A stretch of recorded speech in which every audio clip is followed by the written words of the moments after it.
ভারত, শেখ হাসিনা, এই বিষয়গুলো না, আওয়ামী লীগ এগুলো বাসি হয়ে গেছে, কিছুই না। আওয়ামী লীগের স্বাভাবিক অবস্থায় ফিরতে এই 5 থেকে 6 বছর লাগবে।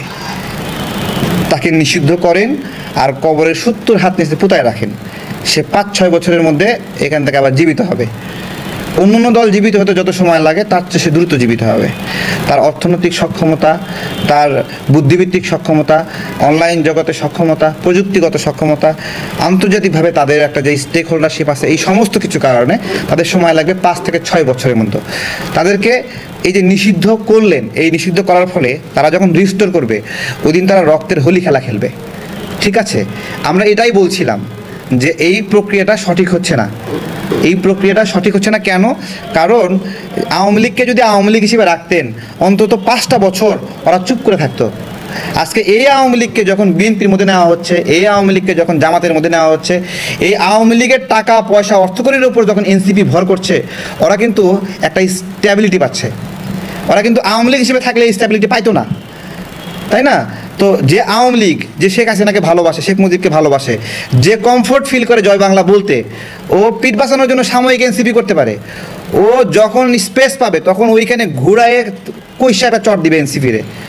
বহুত বাটপারি করছে, সর এখান থেকে। এটা করবে না, ওরা করবে না। তাহলে আমরা বলতেছিলাম এইটাই, সবাই এখন আওয়ামী লীগ হয়ে গেছে বিধবার বউ, মানে ওই যে স্বামী পরিত্যক্তা বউ হয়ে গেছে। এখন সবাই এই আওয়ামী লীগের সেবা যত্নে লিপ্ত হয়ে গেছে। ঠিক আছে, সবাই সেবা যত্ন করতেছে, কেউ আওয়ামী লীগকে হলো বিভিন্ন। আমরা আসলে এই বিষয়গুলো নিয়ে এখন কি করবেন, এক দল টানতেছে, আরেক দল না টানলে আবার এরা পিছায় পড়ে, তাই না? এখন এনসিপি হর হামেশা আওয়ামী লীগের ভিতরে ঢুকাইতেছে, ঘরে ঢুকাইতেছে। এই দিকে বিএনপি জানাতেছে যে আওয়ামী লীগের ফেরেস্তা যারা আছে তারা সদস্য হতে পারবে, তাই না? এখন বিএনপি তো দেখতেছে যে যেহেতু একদিকে যাচ্ছে, সেহেতু ওইদিকে নিলে না নিলে তারা পিছায় পড়তেছে। তো এই যে আমরা কি বলছি, আমরা বলছি না, আওয়ামী লীগকে আওয়ামী লীগ হিসেবেই রাখতে হবে। এটা হলো আমাদের কথা, আওয়ামী লীগ হিসেবেই রাখতে হবে যাদেরকে। এবং এই আওয়ামী লীগ হিসেবে থাকার পথে ওরা সংগ্রাম করবে, লড়াই করবে। আমরা মাঝে মাঝে লাত্তি উষ্টা মারমো, চর থাপ্পড় মারমো। কেন মারমো?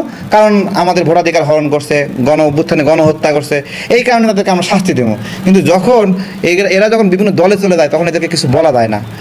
হ্যাঁ, আমরা এই পরিস্থিতিটা অনুমান করতেছি, বিবেচনা করতেছি। এটা যখন আমরা বলতেছিলাম, এটা আস্তে আস্তে নাগরিকরা বুঝতেছে।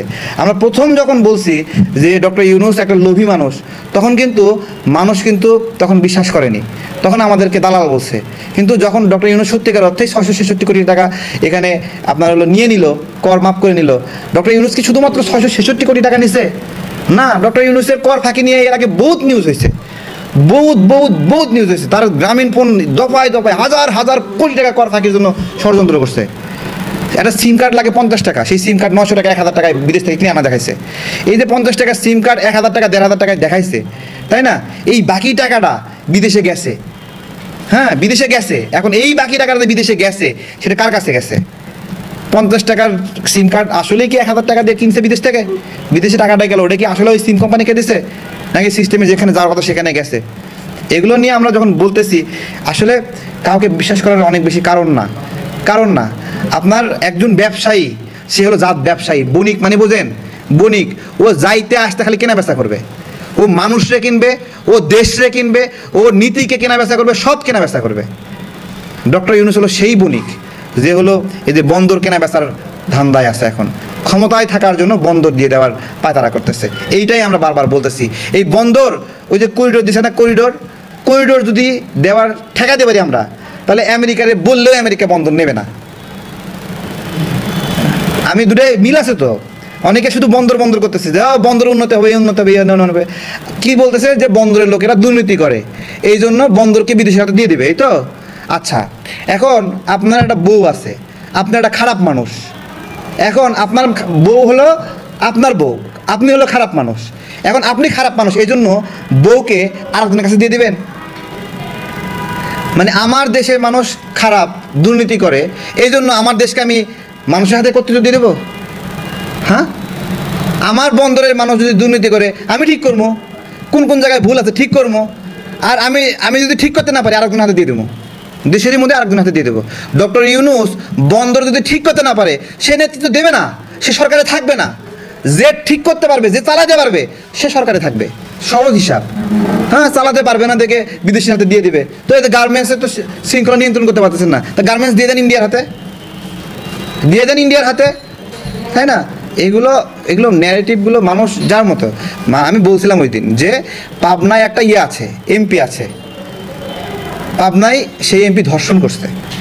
এখন মহিলা ধর্ষণে বিচার চায় না, মহিলা চাই হলো বিয়ে করতে। এখন বেচারা এমপি দেখে মহিলা বিয়ে করতে চায়। বেচারা যদি রাখাল হতো তাহলে বেচারা ওই মহিলা কি বিয়ে করতে চাইতো? হ্যাঁ। তো এখন ওই আমাদের বন্দর ধর্ষিত হয়েছে আমেরিকার দ্বারা। এখন আমেরিকা বড় লোক, এই জন্য এইখানে কিছু নাগরিকরা মনে করতেছে না, যেহেতু আমেরিকা ধর্ষণ করছে সেহেতু কাজটা সঠিক করছে, এখন একটা বন্দোবস্ত করো। এটা তো হইতে পারে না ভাই। আমার দেশের বন্দর, এটা ভাই আমাদের, এখানে আমরা নিয়ন্ত্রণ করবো, কর্তৃত্ব করবো। এখানে টাকা তুললে আমরা তুলবো, বিদেশি কোম্পানিকে দিব, ওরা কী করবে? এখান থেকে টেয়া তুলবে, টেয়া তুলে সেই টেয়াটা লয়ে যাবে, এটাই তো নাকি? সেই টেকা আমার বন্দর রেডিমেড আছে। এই যে নিউ মোরিং বন্দর, এটা রেডিমেড বন্দর আমার। এই নিউ মোরিং বন্দর আমার রেডিমেড বন্দর। ওরা কী করতেছে, এই বন্দরে এখন সবচেয়ে বড় হলো টার্মিনাল। এই সবচেয়ে বড় টার্মিনাল দিয়ে দিবে আমেরিকার হাতে। দুবাইয়ের ডিপি ওয়ার্ল্ড বলতেছে যে এটা তো আমেরিকান নেভির একটা অঙ্গ সংগঠনের মতো, তার হাতে দিয়ে দিবে, তাই না? আমার রেডিমেড হয়ে থাকা বন্দর দিবে কেন? একটা নতুন জায়গা দাও, ওখানে বানায় নেক। এই বানাতে টাকা লাগছে না বাংলাদেশের? বাংলাদেশ এখন যে টাকা এখানে ইনভেস্ট করছে, যে প্রতিষ্ঠান এখানে চালায়, তারা তো ইনভেস্ট করছে, তারা বাংলাদেশের প্রতিষ্ঠান না? থাবা দিয়ে কারে নেবেন? হ্যাঁ, বাংলাদেশ যে ইনভেস্ট করলো ওই টাকা কি উঠছে এখান থেকে? তো ওই টাকা না ওঠা পর্যন্ত আপনি আরেকজনের কাছে দিয়ে দিচ্ছেন। কাজ শেষ হচ্ছে কেবল 2023 সালে। তো 23 সাল হলে আরও 10 বছর লাগবে টাকা উঠতে, তাই না? তা সেটা আপনি আরেকজনের হাতে তুলে দিচ্ছেন কেন? আরেকটা ফাঁকা জায়গা দেন, সেখানে করুক, করে চকচকা একবারে পকপকা বানায় দেখ, সমস্যা নাই। টাইলস লাগাবে, জানাদার লাগাবে, সব লাগাবে, লুকিং গ্লাস লাগাবে, চারদিকে একবার এসি লাগাবে বন্দরের মধ্যে, সমস্যা আছে? লাগাক, ওদের টাকা বেশি হচ্ছে, লাগা করা, নতুন জায়গা দেন এক জায়গায়। আমার সম্পদ, আমার বন্দর, আমার তেল, আমার গ্যাস, আমার জল সম্পদ। এই যে দেখেন পানি, আমার বাংলাদেশে পানি, মাটির নিচে পানি কিনলে অ্যাকোয়াফিনা এখানে আসে পানি তোলে, পানি তুলে আমার কাছে বিক্রি করে। এর চেয়ে বড় মস্করা আছে? আমার জমির নিচের পানি, এই যে পেপসি কোম্পানি, কোকাকোলা কোম্পানি এখান থেকে মাটির নিচে তুলে আমার কাছে বিক্রি করে। আমি কত বড় গাধা? আপনার বাড়ির পাশে একটা পুকুর আছে, আপনার প্রতিবেশী ওই পুকুর থেকে পানি তুলে আপনার কাছে যদি নিয়ে আসে বলে টাকা দাও, আপনার পুকুর, যদি প্রতিবেশী বালতি দিয়ে পানি তুলে আপনার কাছে নিয়ে আসে যদি দিয়ে বলে টাকা দাও, পানি দিলাম তোমারে, টাকা দিবেন না আপনি। কিন্তু এখানে পেপসি, কোকাকোলা ওদেরকে এই মাটির নিচ থেকে পানি তুলে, আমার প্রাকৃতিক সম্পদ পানি তুলে আমার কাছে বিক্রি করার অনুমোদন দিয়েছে। কত? আধা লিটার পানি হলো 20 টাকা, তাই না? আমরা সার্বভৌমত্বের এই সংকটটাই দেখাই দিচ্ছি আঙ্গুল দিয়ে দিয়ে, যে এই যে পানির ব্যবসা, এই পানির ব্যবসা যদি বিদেশি কোম্পানি করার এখতিয়ার রাখে না, এখানে আমাদের দেশীয় কোম্পানি, দেশের সন্তানরা করবে। আমরা এইটাই বারবার বলতেছি। আমার যে তেল কোম্পানি, আমি এখানে সারা তেল আমার মাটির নিচ থেকে তেল ওঠে, পেট্রোল অকটেন বাংলাদেশে উৎপাদিত হয়, বিদেশ থেকে কিনতে হয় না। এটা কি করে? আমেরিকান কোম্পানি, কানাডিয়ান কোম্পানি, সিঙ্গাপুরের কোম্পানি আসে তুলে আমার কাছে বিক্রি করে। কি করে? সৌদি আরবে দাম বাড়লে আমার এখানেও দাম বাড়ায় দেয়। আমার দেশে তেল এখান থেকে তুলতেছে, অন্য দেশের সাথে সম্পর্ক নাই, কিন্তু আমার কাছে উচ্চ মূল্যে বিক্রি করতেছে। আর বাড়াইছে তো বাড়াইছে একবার, আপনার হলো যেটা $99 ছিল ব্যারেল, এক ব্যারেল তেল, ওইটা এখন $55 নামে আসছে, $55 নামে আসছে। তো $92 তেলের ব্যারেল $55 নামে আসছে। কই, আমার দাম তো কমায়নি এখনো। 1 টাকা কমায়ে তেল উপদেষ্টা বলবে কি জানেন? অনেক কষ্টে 1 টাকা কমাইছি, এইভাবে বলবে। বাপ রে বাপ, $99 তেলের ব্যারেল $55 আসছে, হিতি কয় যে অনেক কষ্টে 1 টাকা কমাইছে। কিরে, তেল তুই বানাসনি ভাইরে? আমরা এই জন্যই বলতেছি যে আমার প্রাকৃতিক সম্পদ, আমার তেল, আমার গ্যাস, আমার পানি, এগুলো আমাদের সম্পদ। এইসব আমার বন্দরও এরকম আমার সম্পদ।